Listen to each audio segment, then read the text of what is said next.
Shalom dan selamat siang Bapak Ibu Saudaraku yang terkasih di dalam nama Tuhan Yesus Kristus. Dimanapun kita berada pada hari ini, selamat hari Minggu dan juga selamat beribadah di rumah kita masing-masing. Saya doakan semoga kita sehat, semua diberkati Tuhan, dilindungi oleh Tuhan. Amin. Bapak Ibu Saudara, saya juga senang bisa berjumpa Bapak Ibu walaupun lewat media sosial atau lewat channel YouTube ini.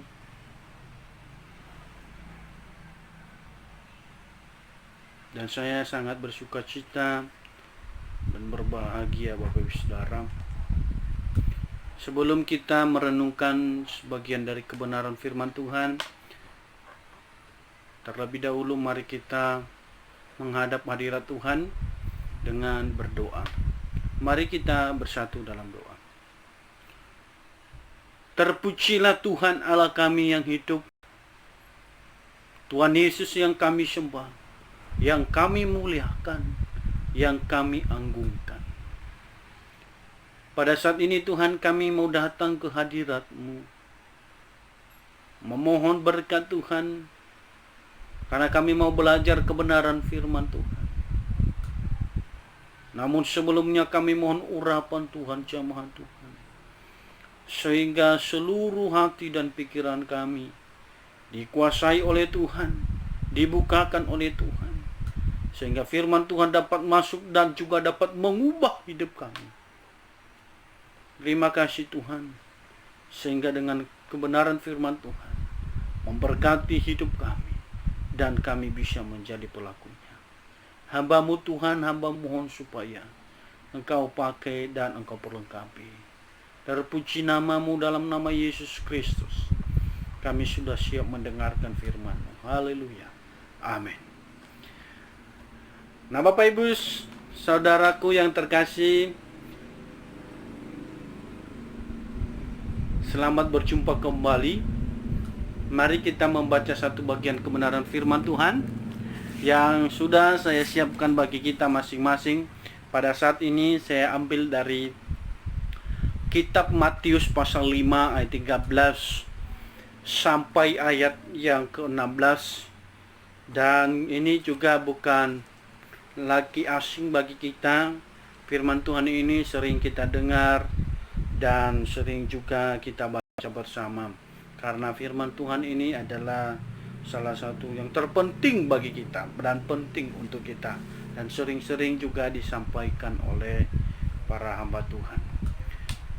Namun kali ini saya juga mau menyampaikan bagi kita Bapak Saudara, dan mari kita mempersiapkannya.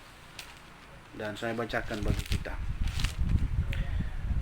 Di bawah judul perikop garam dunia dan terang dunia. Demikian kebenaran firman Tuhan.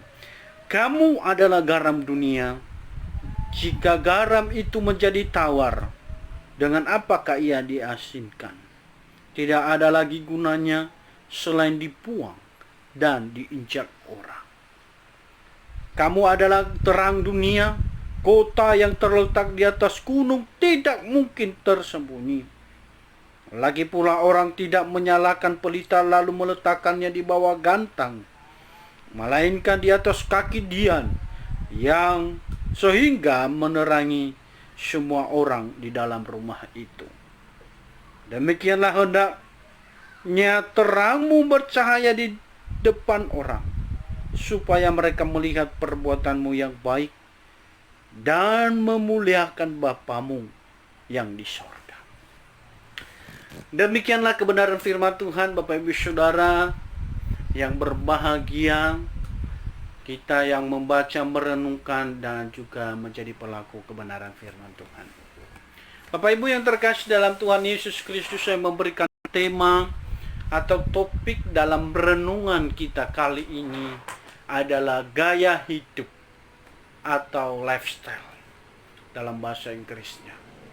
Nah, Bapak Ibu Saudara, gaya hidup kita tahu bersama bahwa itu pola atau cara atau tingkah laku, kebiasaan seseorang atau masyarakat di satu tempat atau di mana saja, dalam kesehariannya, dalam seluruh kegiatannya, dalam perilakunya, atau dalam kehidupannya hari lepas hari.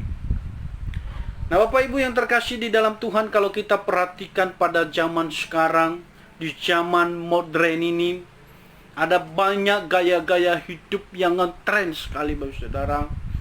Terlebih di kalangan para pemuda, para remaja sekarang ini,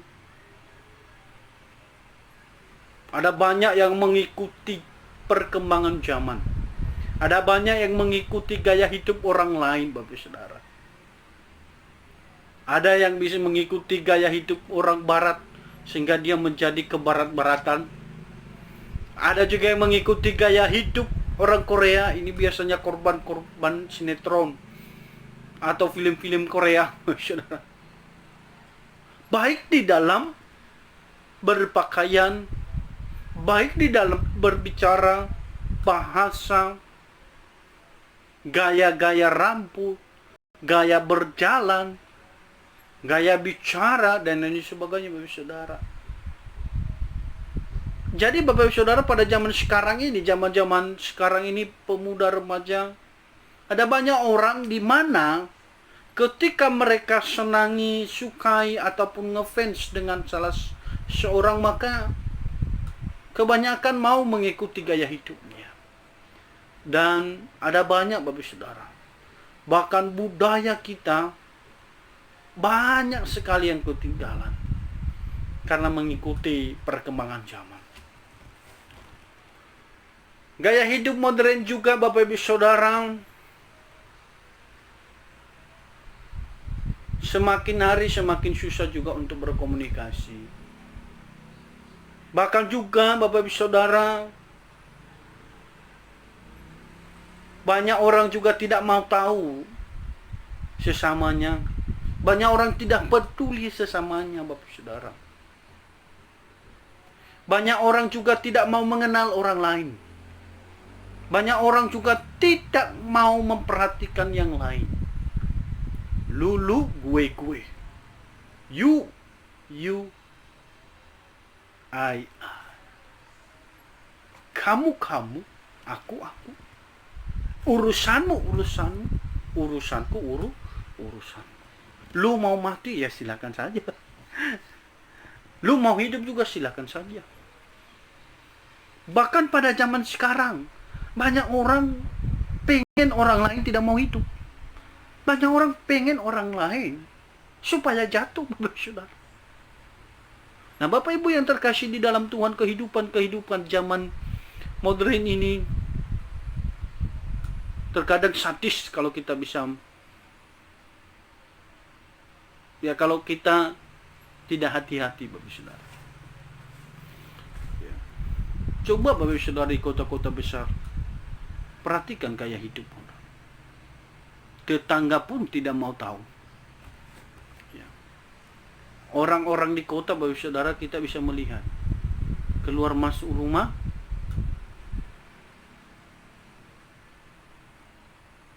pakai mobil. Jadi tetangganya tidak tahu. Karena yang membuka pintu pembantu, asisten rumah tangga, Bapak. Jadi kepedulian terhadap sesama sudah tidak ada, Bapak. Sudah mulai hilang. Ya. Nah, Bapak Ibu Saudara yang terkasih di dalam Tuhan Yesus, itulah kehidupan perkembangan zaman. Dan apalagi zaman sekarang, pada saat COVID-19 ini atau virus corona ini, kita dibatasi untuk berjumpa dengan orang lain. Dan ini, Bapak Ibu Saudara, membahayakan sekali. Nah, Bapak Ibu yang terkasih di dalam Tuhan, kita bisa memperhatikan deh tingkah laku sekarang. Bahkan kita bisa melihat cara orang-orang berpakaian sekarang. Ya. Orang Indonesia terkenal berpakaian sopan santun. Tetapi sekarang kita bisa melihat, saksikan sendiri.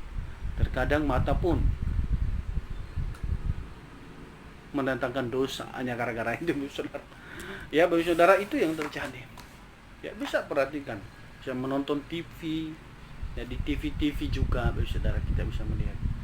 Dan kebanyakan. Dan pada akhirnya, bagi saudara, budaya kita, kehidupan masyarakat Indonesia ini semakin hilang.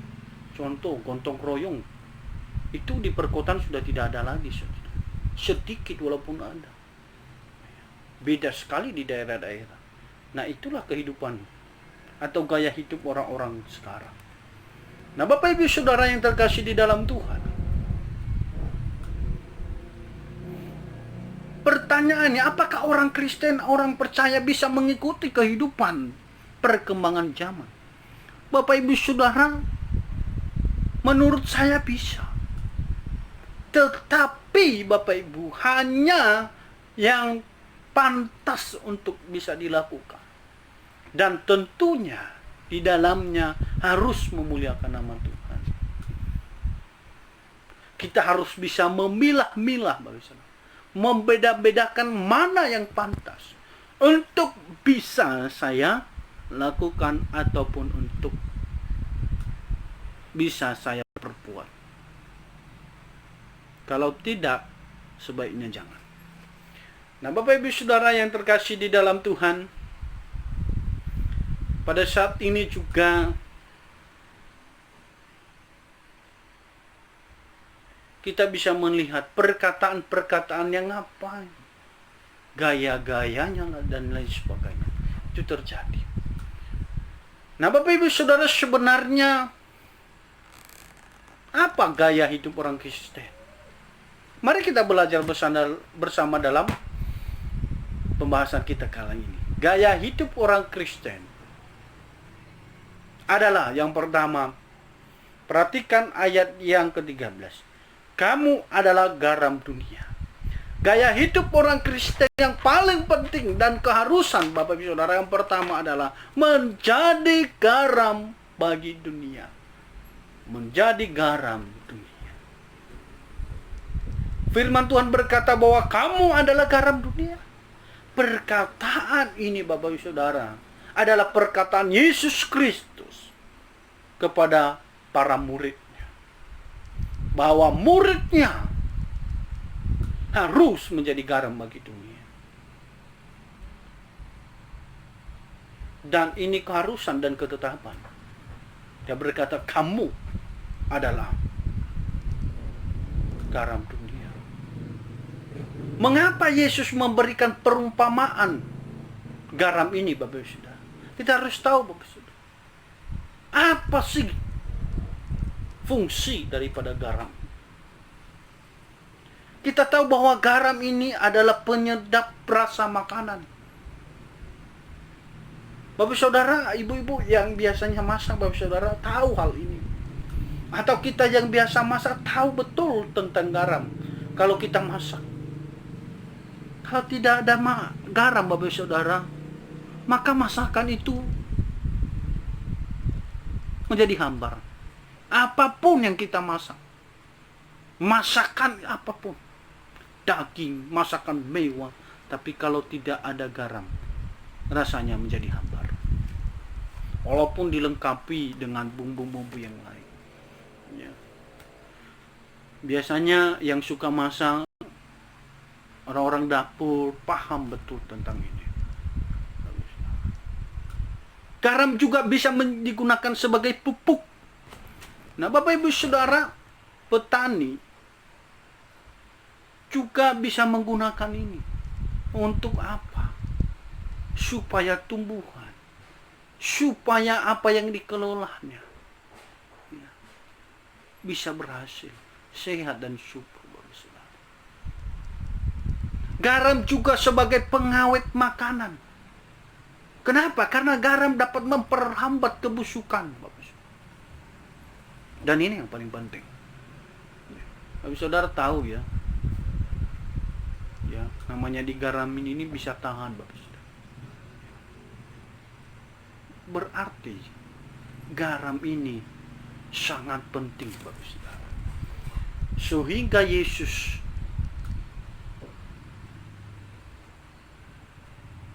mengangkat garam sebagai perumpamaan bagi manusia. Bapak Saudara, pada saat Yesus berkata begini kepada para muridnya, belum lama dia memilih murid-muridnya, dia sudah menyampaikan dan mengatakan perkataan ini, bahwa kamu adalah garam dan terang dunia. Supaya apa, Bapak Saudara? Supaya dapat mendorong, menguatkan, mengokohkan mereka dalam pelayanan ke depan. Sekalipun mereka harus mengalami penderitaan, sekalipun mereka harus diperlakukan hina, mereka harus tetap menjadi berkat. Dan itu luar biasanya, Bapak Saudara. Mereka harus menjadi berkat. Dan kita tahu bagaimana kehidupan para murid. Setelah Yesus naik ke surga, kita bisa menyaksikan tidak ada yang senang-senang. Mereka harus dikejar-kejar. Dan begitu pun dengan kita. Nah, apa maksudnya bagi kita, Bapak Saudara? Maksudnya bagi saya dan bagi Bapak Ibu Saudara, sebagai orang yang percaya kepada Kristus,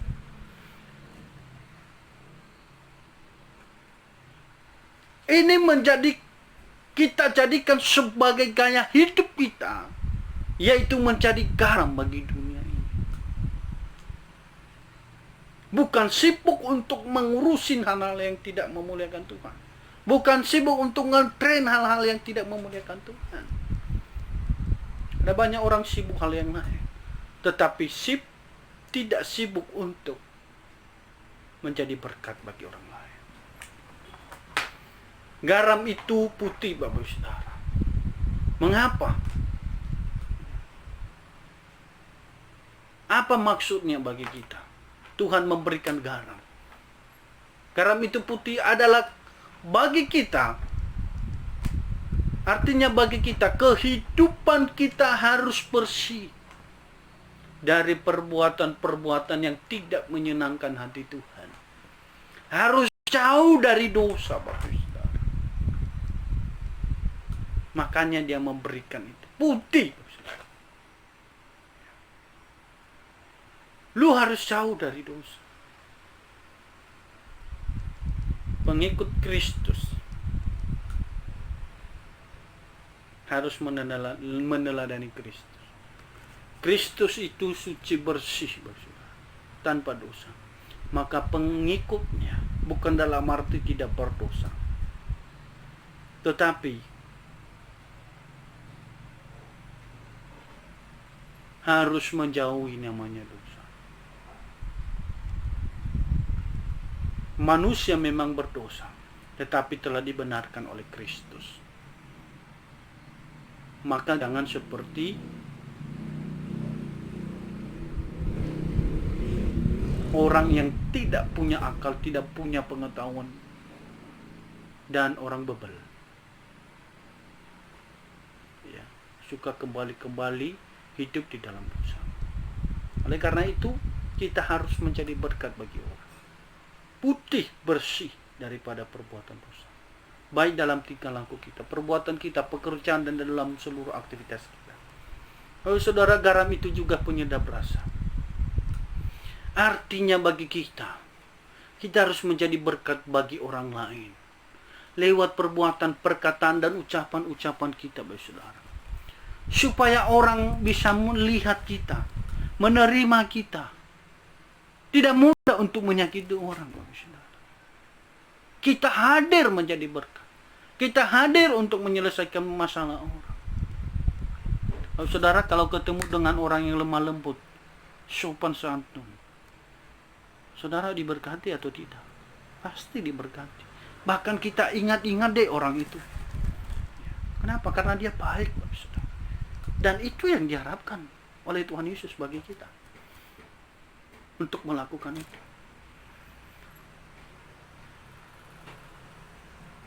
Garam juga bisa menjadi pupuk. Nah, Bapak Saudara, apa artinya bagi kita? Supaya kita bisa mengajarkan orang lain dalam berbuat baik, dalam berjujur, Bapak Saudara.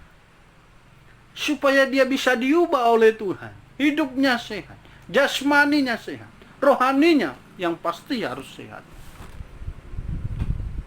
Sehingga di dalamnya dia diberkati. Tapi saudara, garam itu juga sebagai pengawet makanan sehingga tidak mudah busuk. Artinya bagi kita bahwa dunia ini, Bapak Ibu Saudara, penuh dengan kegelapan, penuh dengan dosa, busuk, Bapak Ibu Saudara. Sehingga ketika kita tidak hati-hati di dalamnya, maka kita juga masuk. Dan pada akhirnya binasa. Dunia ini membutuhkan garam, Bapak. Karena dunia ini bisa menjerumuskan orang masuk ke dalam dosa. Dan pada akhirnya binasa, masuk neraka. Maka Tuhan pakai kita untuk menjadi garam bagi mereka. Sehingga mereka tidak busuk nantinya, saudara. Jadi kita harus hadir di sana.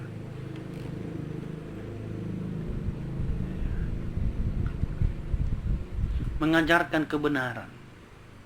Kebenaran apa? Yaitu Injil, Bapak Saudara. Sehingga dengan begitu mereka melihat, mendengar, Bapak Ibu Saudara, maka mata mereka terbuka. Mereka bisa melihat ini yang benar.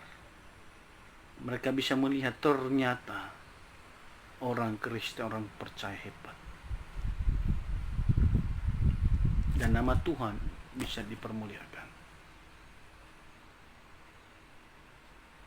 Nah, Bapak Ibu Saudara yang terkasih, bagi kita semua menjadi garam adalah hal keharusan. Dan tidak ada tawar-menawar. Bapak Ibu Saudara, kamu adalah garam dunia. Maka kalau kita tidak menjadi garam dunia, maka sebaliknya yang akan terjadi, Bapak Ibu Saudara. Dia berkata, kamu adalah garam dunia. Jika garam itu menjadi tawar, dengan apakah ia diasinkan? Tidak ada gunanya selain dibuang dan diinjak orang. Kalau tidak, Bapak Saudara, maka kita sama seperti garam yang tawar, yang tidak ada lagi manfaat, tidak ada gunanya, tidak diperlukan dan tidak dibutuhkan, Bapak Saudara. Artinya tinggal dibuang. Artinya kalau kehidupan kita sembrono, kalau kehidupan kita tidak benar, kalau kehidupan kita hidup di dalam dosa, kalau ucapan perbuatan kita, tingkah laku kita tidak benar, maka orang lain menjauhkan kita. Bahkan sampai kalau boleh dia tidak mau ketemu dengan kita. Jangankan berbicara, jangankan bertemu, jangan berkomunikasi dengan baik. Dan kalau boleh, dia tidak bisa melihat kita. Bapak Ibu Saudara, dalam Tuhan Yesus, Yesus Kristus menekankan hal ini bagi kita. Bahwa kita harus menjadi garam. Dan ini harus menjadi gaya hidup orang Kristen. Yaitu menjadi garam, menjadi berkat bagi semua orang. Pertanyaannya, Bapak Saudara, apakah kita sudah ada di dalamnya? Ataukah kita jauh daripada itu? Apakah kita mau menjadi garam bagi dunia? Menaburkan kebenaran lewat kehidupan kita? Ataukah kita menjadi garam yang tawar? Bapak Ibu Saudara bisa menjawabnya sendiri. Lalu yang kedua, Bapak Saudara, gaya hidup orang Kristen bagian yang kedua adalah menjadi terang dunia. Ayat yang ke-14 bagian A. Kamu adalah terang dunia. Yesus juga pernah berkata dalam Yohanes pasal 8 ayat 12 bahwa Dia adalah terang dunia. Dia berkata di sana, aku adalah terang dunia. Maka Bapak Ibu Saudara, ketika dia menyampaikan ini kepada pengikutnya atau murid-muridnya, maka murid-muridnya juga harus menjadi terang bagi dunia ini. Hanya saja beda Bapak Ibu Saudara ya.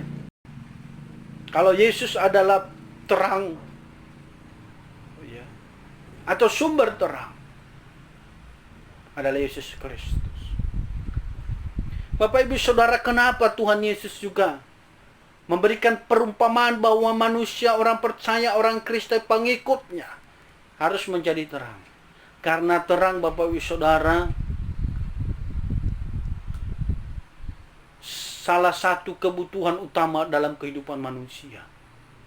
Kalau tidak ada terang Bapak Ibu Saudara, maka manusia tidak bisa beraktivitas, maka manusia tidak bisa hidup.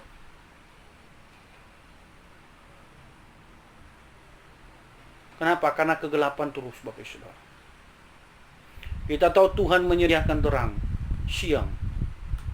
Tuhan juga menyediakan benda-benda penerang bagi dunia ini.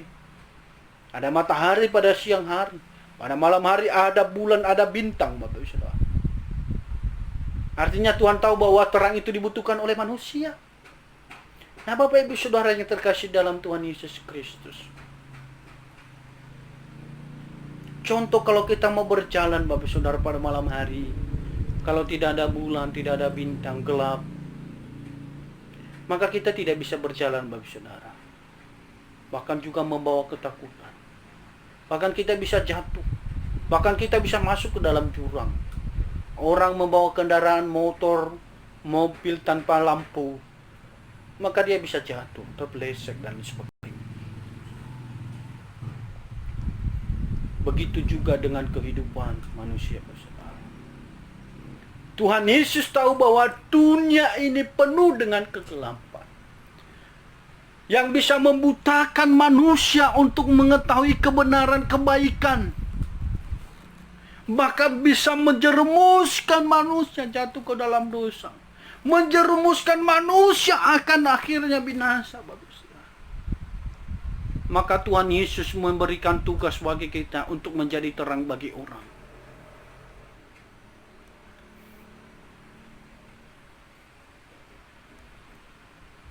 Nah Bapak Ibu Saudaraku yang terkasih di dalam Tuhan, ketika kita sudah menjadi terang, diterangkan oleh Tuhan, maka kita juga harus menyampaikannya. Bagaimana caranya Bapak Ibu Saudara?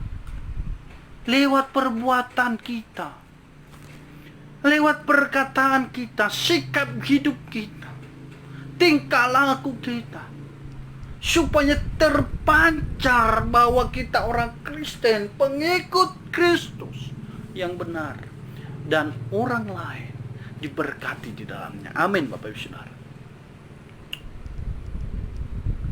Jangan justru menjadi batu sandungan bagi orang.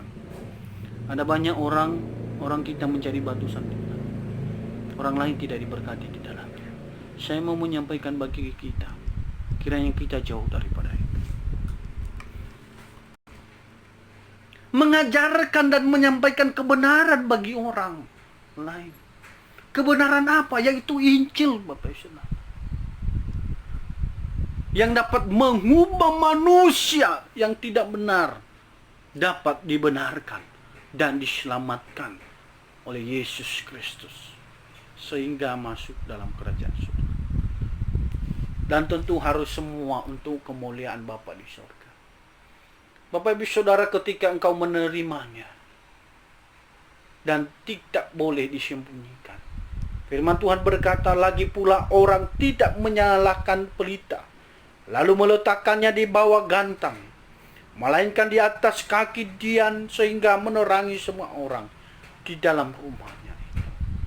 Artinya ketika kita sudah hidup dalam kebenaran, maka kita harus menyampaikan kebenaran itu kepada orang lain, sehingga dia bisa melihat juga, supaya juga dia bisa diterangi dan hidupnya semakin benar, dan pada akhirnya dia tidak terjerumus ke dalam dosa dan masuk ke dalam kebinasaan. Bapak Ibu Saudara, jangan kita hanya sibuk mengurusi dunia yang fana ini. Mengurusi hal-hal yang tidak memuliakan Tuhan. Kebanyakan orang hanya sibuk di sana. Nah, Bapak Ibu Saudara, setelah Yesus naik ke surga, kita peringati 3 hari yang lalu, Yesus naik ke surga. Dan dia juga memberikan tugas bagi kita, yaitu untuk menjadi garam dan terang dunia, untuk menjadi saksinya bagi dunia, untuk menyampaikan Injil bagi orang-orang, bagi dunia ini, Bapak Saudara. Dan juga Tuhan tidak membiarkan kita sendiri. Roh Kudus, setelah Yesus naik ke surga, Roh Kudus turun. Untuk apa, Bapak Saudara? Menguatkan, meneguhkan, mengokohkan, memampukan kita,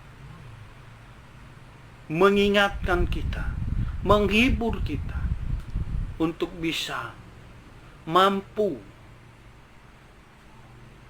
menyampaikan ini. Untuk tidak takut, Bapak Saudara. Dan supaya kita tetap setia di dalamnya. Nah, Bapak Ibu Saudaraku yang terkasih, menjadi garam dan terang dunia adalah hal yang keharusan dan tidak ada tawar-menawar. Harus, Bapak Saudara, ketika engkau percaya kepada Tuhan, ketika engkau sebagai pengikut Kristus, maka saya dan Bapak Ibu Saudara harus melakukan ini. Bapak Ibu yang terkasih di dalam Tuhan, jangan sia-siakan waktu kita. Mari kita pergunakan waktu yang masih ada, yang Tuhan sudah beri bagi kita, yang Tuhan sudah izinkan bagi kita, untuk menjadi terang bagi dunia ini, untuk menjadi garam bagi dunia ini, untuk menjadi saksi Kristus. Dan biarlah nama Tuhan dipermuliakan dalam kehidupan kita. Amin. Bapak Ibu Saudara, mari kita bersatu dalam doa. Bapa kami di surga, terima kasih, kami mengucap syukur. Pada saat ini kami telah mendengarkan kebenaran firman Tuhan. Dan biarlah firman Tuhan dapat termateraikan dalam hati kami. Dan jadikanlah kami menjadi pelakunya. Dan biarlah penginjilan menjadi gaya hidup kami hari lepas hari sebagai seorang pengikut Kristus. Hamba-Mu sudah selesai, Tuhan, dan biarlah Roh Kudus yang akan mengingatkan bagi kami semua. Dalam nama Tuhan Yesus kami berdoa dan mengucap syukur. Haleluya. Amin. Demikian Bapak Ibu Saudara, Tuhan Yesus memberkati. Shalom bagi kita semua.